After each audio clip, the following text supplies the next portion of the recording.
안녕하세요. 저는 몇 년 전 자식에게 버림받은 70대 노인입니다. 저는 남편 복도, 자식 복도 없는 여자네요. 평생 동안 딸 하나만 바라보고 살아왔는데 이렇게 부모를 짐짝 취급하다니 정말 죽고 싶었습니다. 지금부터 제가 살아왔던 이야기를 한번 해보려고 해요. 저는 남편의 본 모습을 모르고 결혼을 했다가 심각한 가정폭력을 당했습니다. 하루하루 지옥과 같았고 늘 퇴근하고 돌아온 남편은 하루의 스트레스를 저를 폭행하면서 풀곤 했죠. 그래도 처음부터 그런 건 아니었고 제가 결혼하자마자 바로 임신이 되어서 아이를 낳을 때까지는 털끝 하나 건드리지 않다가 아이를 낳자마자 점점 폭행이 거세지기 시작했죠. 처음에는 딸을 낳으니 왜 딸을 낳았냐, 제정신이냐면서 때리기 시작했고, 어느 날은 자기 회사 과장님이 스트레스를 준다며 남편이 힘드니 좀 도와달라면서 저를 샌드백 삼곤 했죠. 남편은 정말 사이코패스 같았고, 바깥일 하는 남편이 이렇게 스트레스를 받는데 집에만 있는 아내가 남편 스트레스 푸는데 도와줘야 하는 거라며 양심의 가책을 전혀 느끼지 않았어요. 그런데 남편은 저를 폭행하는 것으로도 모자라 어린 딸아이까지 손찌검을 하려고 했고, 저는 딸이라도 지키자는 생각에 밤에 간단한 짐만 챙기고는 야반 도주를 했습니다. 이대로 도망치다가 남편에게 걸리면 죽음뿐이라는 생각으로 지쳐 쓰러질 때까지 달리다 보니 외딴 곳으로 오게 되었고, 돈도 없었던 터라 달동네에 아주 허름한 집에서 딸을 키우게 되었죠. 갓난아이는 새벽같이 울기 시작했고 방음도 전혀 안 되는 집이라 이웃집에서 민원이 아주 많이 들어왔어요. 저는 늘 죄송하다면서 사과를 하고 다녔고, 새벽에는 갓난아기를 포대자루에 들쳐매고 신문 배달을 하고, 그리고 주말 새벽에는 동네 목욕탕에서 아이를 업고 청소를 하기 시작했습니다. 정말 온몸이 다 쑤셨고 이러다가 죽을 수도 있겠구나 싶을 정도로 악착같이 살았어요. 제가 몇 끼 굶는 건 괜찮았지만 우리 귀한 딸이 한 끼라도 굶는 건 너무 싫었기에 딸 밥값이라도 벌자는 생각으로 일을 했습니다. 다행히도 몇 달 동안 이렇게 살았는데 남편은 저를 찾지 않았고 애초부터 혼인신고도 하지 않은 사이라서 이혼을 할 일도 없다 보니 편하더라고요. 그런데 어느 날 누군가 저희 집으로 찾아왔습니다. 저 옆집 사람인데요. 라고 하더라고요. 문을 여니 지나가다가 가끔씩 인사만 나누던 옆집 여자가 서 있었습니다. 그 여자의 손에는 삶은 고구마가 가득했고 이거 먹으라며 건네더군요. 저는 너무 고맙다며 고구마를 받고 같이 먹자며 저희 집으로 그녀를 들였습니다. 그날 저와 옆집 여자 순옥이는 하루 종일 수다를 떨면서 이때까지 살아왔던 서로의 이야기를 풀어가기 시작했네요. 순옥이는 저와 비슷한 또래인 여자이고 아이가 없다고 했어요. 그런데 지금 남편이 사업을 준비하고 있는데 하는 족족 다 망해버려서 결국 이렇게 달동네까지 이사를 왔다고 했죠. 남편이 사업이 망하니까 자기가 돈을 벌고 있는데 아주 왼수라고 합니다. 그래도 아직도 남편을 너무 사랑해서 이혼을 못하고 있다고 했죠. 그리고 순옥이에게 제 이야기를 풀었어요. 남편에게 가정폭력 당하고 야반도주를 했던 이야기를 하니 순옥이가 저를 꼭 껴안아주며 그동안 힘들어서 어떻게 살았니? 라고 하는 거 있죠. 저는 한 번도 누구에게 위로의 말을 들었던 적이 없었는데 이렇게 갑작스럽게 따뜻한 말을 들으니까 눈에서 눈물이 맺혔고 그날 순옥이와 둘이서 펑펑 울었네요. 아무튼 그날부터 옆집에서 살고 있는 순옥이와 친해졌고 저희는 자주 만났습니다. 순옥이는 늘 저에게 어떻게 그렇게 딸 사랑에 지극하냐면서 원래 아이를 낳으면 저처럼 모성애가 커지냐고 물어보더라고요. 제가 솔직히 다른 부모에 비해서 딸 사랑이 크기도 했고 딸이 이거 해달라 저거 해달라 하면 바로 해주곤 했거든요. 그렇게 저는 달동네에서 허름한 집에서 살아도 제 사랑스러운 딸과 순옥이가 있으니 행복했습니다. 어느덧 딸이 사춘기가 되니 말만 잘 듣던 딸이 반항을 하기 시작하더라고요. 어느 날은 엄마, 우리 집은 왜 가난해? 부끄러워서 학교를 못 다니겠어. 그리고 왜 난 아빠가 없어? 다른 친구들은 아빠가 가방도 사주고 신발도 사주고 하던데 나는 왜 엄마밖에 없냐고! 라고 하며 제 속을 긁어댔죠. 저는 아빠의 실체를 말해주면 딸이 많이 실망할까봐 아무 말도 하지 못했습니다. 그리고 딸은 늘 저에게 엄마, 제발 옷 좀 사 입어. 맨날 늘어진 티셔츠에 무릎이 늘어진 바지에 내가 엄마 창피해서 밖에서 엄마 없다고 하는 거 알아? 제발 내 생각해서라도 꾸미고 다녀. 라고 하더군요. 정말 엄마한테 못하는 말이 없습니다. 저는 늘 제 옷 하나 사 입을 돈으로 딸 옷 사주거나 용돈 사주거나 해요. 어디서도 기죽지 않고 살았으면 좋겠다는 생각이었거든요. 그래도 순옥이와 같이 이야기하면서 사니까 조금은 괜찮았습니다. 그런데 어느 날 장날이라 순옥이와 시장에 갔는데 딸이 있더라고요. 지금이면 학교에 있을 시간인데 왜 여기 있을까 싶어서 다가갔더니 딸이 저를 못 본 척하고 자기 친구들을 데리고 저를 지나쳐 갔습니다.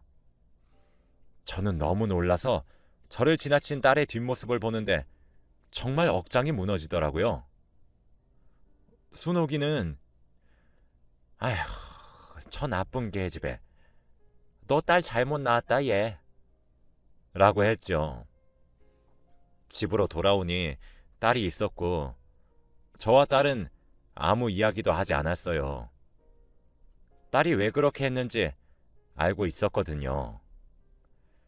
친구들 앞이 아니었다면 아마 저와 인사를 했겠죠. 제가 그때 목이 늘어진 티셔츠를 입고 슬리퍼를 질질 끌고 시장에 갔거든요. 그리고 몇 년 뒤 딸이 고등학교를 졸업하자마자 갑자기 공무원 시험을 준비하겠다고 하는 겁니다. 딸은 공부에 그닥 소질이 없어서 바로 취직을 하기를 바랬지만 자신의 꿈이 너무나 확고해서 그러라고 했죠. 그런데 공부를 한다던 딸은 매일같이 밖으로 나다녔고 몇 년 동안 공무원 시험에서 떨어졌습니다. 20대 중반이 될 때까지 엄마가 벌어다준 돈을 쓰면서 밖으로 놀러 다녔고 집에 얹혀 살았죠. 그리고 어느 날 엄청난 일이 일어나고 말았어요. 딸이 갑자기 한 남자를 데리고 집으로 들어오더라고요. 그런데 남자는 덩치가 엄청나게 컸고 한쪽 팔에는 용문신이 가득했습니다. 그리고 인상도 너무 사나웠고 무서웠어요. 그런데 딸과 그 남자는 제 앞에 무릎을 꿇고 앉아서는 엄마, 나 임신했어. 라고 하는 겁니다. 저는 너무 놀라서 그게 무슨 말이냐고 했더니 벌써 임신 12주 차라고 했죠. 그리고 더 놀랐던 건 그 남자는 이미 이혼을 한번 했던 남자고 나이도 42살이라고 했습니다. 저는 딸의 그런 무책임한 모습에 머리가 아파왔고 결혼을 반대했죠. 그치만 제 반대가 무슨 의미가 있겠습니까? 딸의 고집은 아무도 꺾을 수 없었기에 딸과 그 남자는 결혼을 했어요. 저는 이 고민들을 순옥이한테 이야기하면서 하소연도 했고 순옥이도 제 편을 들어주면서 야, 42살이면 우리랑 나이가 비슷한데 너 그 사람 사위라고 생각할 수 있겠니? 라고 하더군요. 정말 사위와 저는 2살 차이밖에 나지 않았습니다. 그런데 여기서 더 놀라운 건 순옥이가 이제 이사를 간다고 하더라고요. 순옥이 말에 의하면 남편이 사업을 성공해서 이사를 가자고 했다고 합니다. 순옥이는 사고 뭉친 남편 옆에서 정말 열심히 도와주었고 남편을 진심으로 사랑하는 게 느껴졌어요. 앞으로 저와 함께 이야기를 나눌 친구가 사라진다고 생각하니까 너무 걱정되는 거 있죠? 그래도 앞으로 자주 연락하고 지내자는 말을 하고 순옥이는 이사를 갔습니다. 그리고 20대 중반이었던 딸과 42살의 남자가 만나서 결혼을 했는데 과연 잘 맞았을까요? 둘은 전혀 맞지 않았습니다. 애초부터 사랑 따윈 없는 관계였던 것 같고 한순간의 실수로 임신을 했던 것 같아요. 사위는 마땅한 직업도 없었고 저희 집에 얹혀 살았는데 매일같이 딸에게 돈을 달라고 하면서 폭행을 하기 시작했어요. 제가 말리기도 해봤지만 사위는 장모님 나오세요 라고 하면서 딸만 때렸습니다. 저는 혹시나 딸이 아이를 잃기라도 할까봐 걱정했지만 딸은 그래도 그 환경에서 아이는 잘 낳았어요. 손주는 바로 아들이었습니다. 그런데 사위는 자기 아들한테 부성애도 없는지 너무나 무관심했고 손자는 자연스럽게 제가 키우게 되었죠. 그런데 사위는 딸에게 매일같이 모진 말까지 해대면서 딸을 괴롭혔어요. 하루하루 지옥과도 같았고 엄마로서 아무것도 해줄 수 없는 제가 너무 미웠습니다. 딸에게 제발 이혼하고 경찰에 신고하라고 했지만 딸은 절대 안 된다고 고집을 피우는 거 있죠. 도대체 왜 그렇게 고집을 피우냐고 너 이러다가 죽는다고 하면서 화를 내고 물어보니 딸은 우리 아들 아빠 없는 자식으로 키우면 안 돼. 나 아빠 없는 아이로 자라보니까 진짜 살기 싫더라. 라는 말을 하는 겁니다. 저는 딸 입에서 그런 말을 나오게 한 장본인이 저 같아서 아무 말도 할 수 없었어요. 그래서 솔직히 딸의 아빠에 대한 이야기를 시작했습니다. 딸에게 자신의 아빠가 폭력적이었다는 말을 하니 딸이 그새 정신을 차렸는지 바로 이혼 준비를 하기 시작했어요. 그리고 결국 사위 같지도 않은 사위와 이혼을 했습니다. 양육권은 당연히 딸이 받아왔죠. 그런데 딸이 점점 밖으로 나다니더라고요. 손자는 제가 하루 종일 돌봤어요. 그런데 어느 날은 한 남자들이 우르르 저희 집에 찾아왔더라고요. 그때는 딸이 나갔을 때라 집에는 저와 손자만 있었는데 양복을 입은 무서운 남자들은 저희 집안의 물건을 다 집어던지고는 김정현 데리고 와! 라고 하면서 저희 딸의 이름을 소리쳤어요. 저는 너무 무서워서 여기 없다고 했지만 그들은 온갖 무서운 협박을 하면서 제 딸을 찾아오라고 한 뒤 사라졌습니다. 그 사람들은 저에게 딸이 직접 쓴 차용증까지 들이밀며 말을 했어요. 알고 보니 딸은 돈이 없어서 사채업자들한테까지 돈을 빌린 것 같더라고요. 그 뒤로도 딸을 못 찾았는지 사채업자들은 늘 저희 집에 와서 물건을 뒤엎고 갔습니다. 딸은 저희 집에도 오지 않았고 연락도 하지 않았죠. 저는 손자가 그런 환경에서 자라야 하는 게 너무 미안했어요. 그런데 손자가 어느덧 크고 사춘기가 되더니 할머니, 우리 집에 왜 얹혀 살아? 할머니가 있으니까 엄마가 불편해서 집에 안 들어오는 거 아니야? 할머니 나가. 나 엄마랑 살래. 라고 하는 겁니다. 평생을 자기를 키워준 게 엄마가 아니라 할머니인데 저 때문에 엄마가 자기 옆에 없다고 생각을 하더라고요. 저는 너무 억울했고 눈물이 앞을 가렸습니다. 그때 새벽에 방에서 혼자 입을 막고 흐느껴 울었던 기억이 나네요. 아무튼 며칠이 지나고 딸이 돌아왔는데 사채업자들은 어떻게 했는지 멀끔한 모양으로 돌아오더군요. 어디서 돈을 많이 벌었는지 명품 가방에 금목걸이에 신기했습니다. 그런데 갑자기 딸의 태도가 변하기 시작했어요. 노인네 냄새. 엄마가 있으니까 집안에서 쾌쾌한 냄새가 빠지질 않잖아. 나 지금 안 보여? 이 옷에 엄마 냄새 배이면 어쩌려고 그래? 라고 하더라고요. 딸의 온몸은 명품으로 도배되어 있었는데 어떻게 자기 아들을 키워준 엄마한테 그런 소리를 하나요? 그래도 저는 딸이니까 꾹 참았습니다. 딸이 갑자기 엄마, 어디 좀 가자 라고 하더라고요. 저는 설마 딸이 이제 돈을 많이 벌어서 나를 드디어 호강시켜 주려고 하는 건가 싶어서 잔말하지 않고 따라갔죠. 그런데 딸이 도착한 곳은 바로 요양원이었습니다. 엄마, 잠깐만 여기서 지내. 우리 아들도 엄마 손길 거부하고 이제 혼자서 살 수 있는 나이 됐고 나도 이제 그 집에서 안 살아서 엄마도 여기서 친구들 만나고 하면서 행복하게 살아. 자주 올게. 라고 하면서 딸은 급히 갔어요. 그렇게 저는 반강제적으로 요양원에 입소하게 되었습니다. 그런데 거기서 정말 놀라운 사람을 만났어요.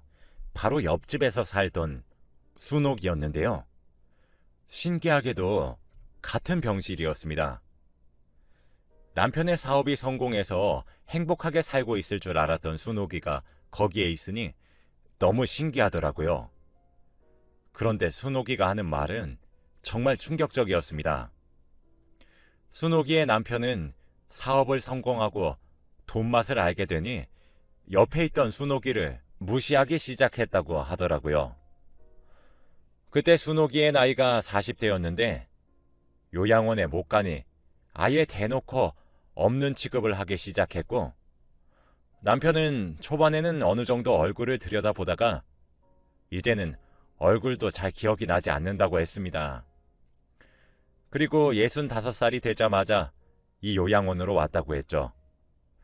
그때 남편을 오랜만에 만났는데 젊은 여자를 만나면서 살고 있다고 말을 했대요. 그런 순옥이의 이야기를 들으니까 정말 눈물이 차올랐습니다. 그리고 순옥이에게 제가 지금까지 겪었던 이야기들을 들려주니 순옥이는 야, 내가 이때까지 겪었던 일들은 아무것도 아니었네.